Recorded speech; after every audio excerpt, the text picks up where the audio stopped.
السلام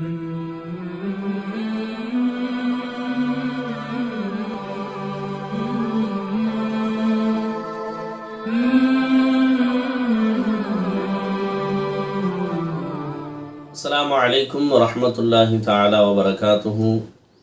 الحمد لله نحمده ونصلي على رسوله الكريم أما بعد. அல்லாஹ்வின் மாபெரும் கருணையால் வலிமார்களின் வரலாற்று தொடரை நாம் பார்த்து வருகிறோம். அதிலும் அபு சுலைமான் தாரானி ரஹ்மத்துல்லாஹி அலைஹ் எஜமான் அவர்களுடைய வரலாறை பார்த்து வருகிறோம்.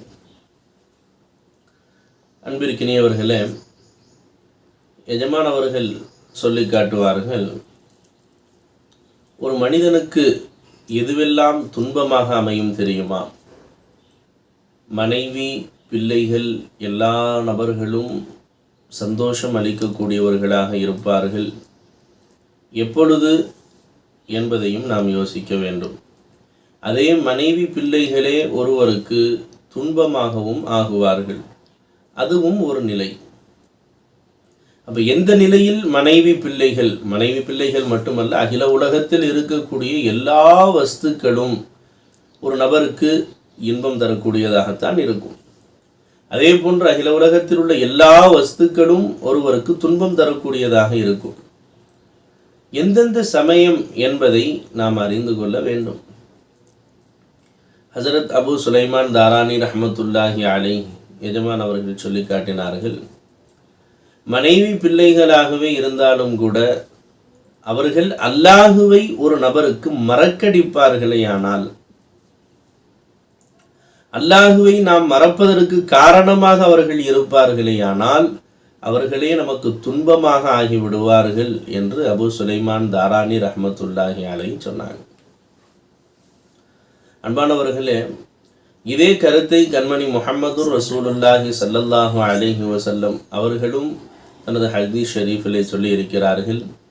இந்த ஹதீஸ் அபு தாவூத் என்ற கிதாபிலே பதிவு செய்யப்படுகிறது. ஹஸரத் அபு ஹுரைரா ரலியல்லாஹு தஆலா அன்ஹு அறிவிக்கிறார்கள், ரஆ ரஜுலன் யத்பஉ ஹமாமா, ஒரு நபரை பெருமானார் ஸல்லல்லாஹு அலைஹி வஸல்லம் பார்த்தார்கள்.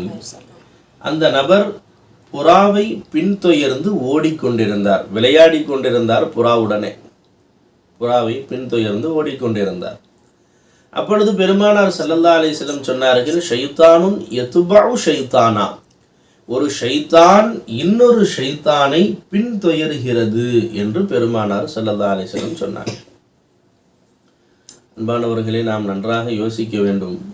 கண்ணியத்திற்குரிய என்னுடைய ஷேഖநாயகம் இந்த ஹதீஸிற்கு விளக்கம் சொல்லும் பொழுது சொல்லி காட்டினார்கள், ஷைத்தான் என்று சொன்னாலேமாம், ஷைத்தான் என்பதனுடைய முஷ்தக் ஷதன என்பதிலிருந்து தான் ஷைத்தான் என்பதாக சொன்னாங்க. ஷதன என்று சொன்னால் பஉத, தூரமானான் என்று பொருள். அப்போ ஷைத்தான் என்று சொன்னால் அல்லாஹினுடைய அருளை விட்டும் தூரமானவனுக்கு ஷைத்தான் என்று சொல்லப்படும். அப்போ அன்பானவர்களே, ஷைத்தானுடைய வேலை என்ன? அல்லாஹுவை மறக்கடிப்பது. அல்லாஹுவை மறக்கடிப்பது தான் ஷைத்தானுடைய வேலை. அப்போ அந்த புறா எவ்வாறு ஷைத்தானாக மாறியது? இந்த அடியானை ஹக்கை விட்டும் பாராமுகமாக ஆக்கியதல்லவா? எனவே அந்த புறாவும் ஷைத்தானாக மாறிவிட்டது. இவன் அல்லாஹுவை விட்டும் மறந்தவனாக, அல்லாஹுவை விட்டும் பாராமுகமாக இவன் ஆனதின் காரணமாக அல்லாஹினுடைய திருப்தியை அடைய வேண்டும் என்ற செயலில் அல்லாஹுடைய விஷயத்திலே அவனை ஈடுபடுத்தாமல் அவனை அல்லாஹை மறக்கடிக்கும் விஷயத்திலே ஈடுபடுத்தியதனால் அந்த புறாவும் இவன் ஈடுபட்டதற்காக வேண்டி இந்த நபரும் ஷைத்தான் என்பதாக பெருமானார் ஸல்லல்லாஹு அலைஹி வஸல்லம் சொன்னாங்க. அப்போ அன்பானவர்களே, இதற்கு நேர் எதிர்மறையாக நாம் பார்ப்போமேயானால், எந்த வஸ்துவெல்லாம் நமக்கு அல்லாஹுவை மறக்கடிக்கிறதோ அனைத்தும் ஷைத்தான். ஷைத்தான் என்றால் மல்ஊன், அல்லாஹினுடைய சாபத்திற்குரியவைகள். இதே வார்த்தையை பெருமானார் ஸல்லல்லாஹு அலைஹி வஸல்லம் இன்னொரு ஹதீஸிலேயும் சொல்லி காட்டினார்கள். இந்த ஹதீஸ் திருமிதி ஷரீஃபிலே பதிவு செய்யப்படுகிறது. ஹஸரத் அபூ ஹுரைரா ரலியல்லாஹு அன்ஹு அறிவிக்கிறார்கள், அலா, நன்றாக அறிந்து கொள்ளுங்கள், இன்ன துன்யா மல்ஊனத்துன், நிச்சயமாக இந்த உலகம் இருக்கிறது, துனியா இருக்கிறது, மல்ஊன், சாபத்திற்குரியது என்பதாக சொன்னாங்க. ஏன் தெரியுமா? துனியா என்று சொன்னாலே எதற்கு சொல்லப்படும் அன்பானவர்களே? எதுவெல்லாம் அல்லாஹுவை மறக்கடிக்குமோ அனைத்திற்கும் ஒரு பெயர் சொன்னால் துனியா. அப்ப இந்த துனியா அல்லாஹுவை மறக்கடிப்பதின் காரணமாக இந்த துனியாவும் மல்ஊன் சாபத்திற்குரியதாக ஆகிவிடுகிறது. மறந்த அடியானும் அல்லாஹ்வுடைய சாபத்திற்குரியவனாக ஆகிவிடுகிறான். அல்லாஹை விட்டும் தூரமாகி விடுகிறான். அல்லாஹ்வுடைய அருளை விட்டும் தூரமாகி விடுகிறான். மல்ஊனுன் மா ஃபீஹா, துனியா மட்டுமல்ல அதில் உள்ள எல்லா வஸ்துக்களுமே மல்ஊன், அல்லாஹ்வுடைய அருளை விட்டும் தூரமானது என்று பெருமானார் ஸல்லல்லாஹு அலைஹி வஸல்லம் சொன்னாங்க. பெருமானார் ஸல்லல்லாஹு அலைஹி வஸல்லம் அவர்கள் இஸ்திஸ்னா செஞ்சார்கள், விதிவிலக்காக ஆக்கினார்கள். இல்லா திக்ருல்லாஹ், அல்லாஹ்வினுடைய திக்ரை தவிர. அல்லாஹ்வினுடைய திக்ர் ரஹ்மத், அல்லாஹ்வினுடைய அருளாக இருக்கிறது, அல்லாஹ்வினுடைய அன்பை பெற்றுத்தரக்கூடியதாக இருக்கிறது. திக்ர் மட்டுமல்ல, வமா வாலாகு, அந்த திக்ருக்கு துணை புரியக்கூடியவைகளும் அல்லாஹ்வினுடைய ரஹ்மத்திற்கு பாத்திரமானவையாக ஆகிவிடுகின்றன. என்னுடைய கண்ணியத்திற்குரிய என்னுடைய ஷேக் நாயகம் சொல்லி காட்டுவார்கள், நீ பாருமா கண்ணு, உதாரணமாக ஒரு வீட்டை நாம் எடுத்துக்கொள்வோமே, ஆனால் அந்த வீடு ரஹ்மத்தாகவும் இருக்கும் சிலர்களுக்கு, சிலர்களுக்கு அதாபாகவும் முசீபத்தாகவும் மாறிவிடும். எப்பொழுது அந்த அடியானுக்கு ரஹ்மத்தாக எப்பொழுது முசீபத்தாக மாறும்?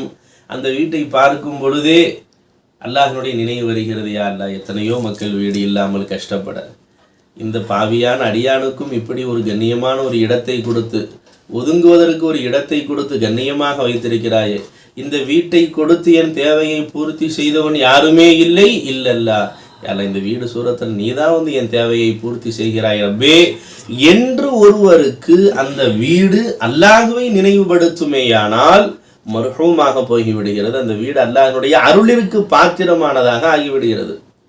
அதே வீடு அல்லாஹ்வை மறக்கடிக்குமேயானால் அது மல்ஊனாக ஆகிவிடும், சாபத்திற்குரியதாக, அல்லாஹ்வினுடைய அருளை விட்டும் தூரமானதாக ஆகிவிடும். அதே போன்றுதான் மனைவி பிள்ளைகளும். மனைவி பிள்ளைகளும் நமக்கு அல்லாஹ்வை ஹக்கை நினைவூட்டக்கூடியவர்களாக இருப்பார்களேயானால், அவர்களை பார்த்தால் நமக்கு இறை உணர்வு வருமேயானால், இறை நினைவு வருமேயானால் அவர்கள் மர்ஹூம், அல்லாஹ்வினுடைய அருளிற்கு பாத்திரமானவர்கள். அதே அவர்களிடமிருந்தும் நமக்கு சந்தோஷமும் மகிழ்ச்சியையும் அல்லாஹு தஆலா வெளிப்படுத்துவான். அதே அவர்கள் நமக்கு அல்லாஹ்வை மறக்கடிப்பவர்களாக இருப்பார்களேயானால் மல்ஊனாக, அல்லாஹ்வினுடைய அருளை விட்டும் அவர்கள் மாத்திரமல்ல, அவர்களிடமிருந்து வரக்கூடியதும் நமக்கு துன்பம் தான் வரும். அவர்களும் அல்லாஹ்வுடைய அருளை விட்டும் தூரமாகி விட்டவர்களாக ஆகிவிடுகிறார்கள். அந்த அல்லாஹ்வுடைய அருளை விட்டும் தூரமானவர்களிடமிருந்தும் நமக்கு எவ்வாறு சந்தோஷம் கிடைக்கும்? ஒரு காலமும் சந்தோஷம் கிடைக்காது. அங்கிருந்து நமக்கு துன்பம் மட்டுமே விளையும். அதைத்தான் அபு சுலைமான் தாரானி ரஹ்மத்துல்லாஹி அலைஹி எஜமான் அவர்கள் சொல்லி காட்டினார்கள்.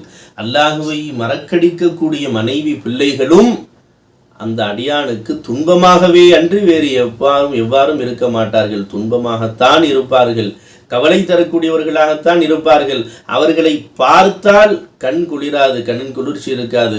அவர்களை பார்த்தால் மன நிறைவு இருக்காது, மனதில் ஒரு சந்தோஷம் இருக்காது. மாறாக சந்தோஷமாக இருக்கும் நிலையில் அவர்களை பார்க்கும் பொழுது கூட அந்த சந்தோஷமும் நமது உள்ளத்தை விட்டு எடுக்கப்பட்டு விடும் என்பதையும் நாம் விளங்கிக் கொள்ள வேண்டும். அப்போ அன்பானவர்களே, நாமும் நமது மனைவி பிள்ளைகள் நம்மை சார்ந்தவைகள் அனைத்தையும் அல்லாஹ்வினுடைய அருளிற்கு பாத்திரமானதாக நாம் ஆக்குவதற்கு முயற்சி செய்ய வேண்டும். அதற்கு என்ன வழி?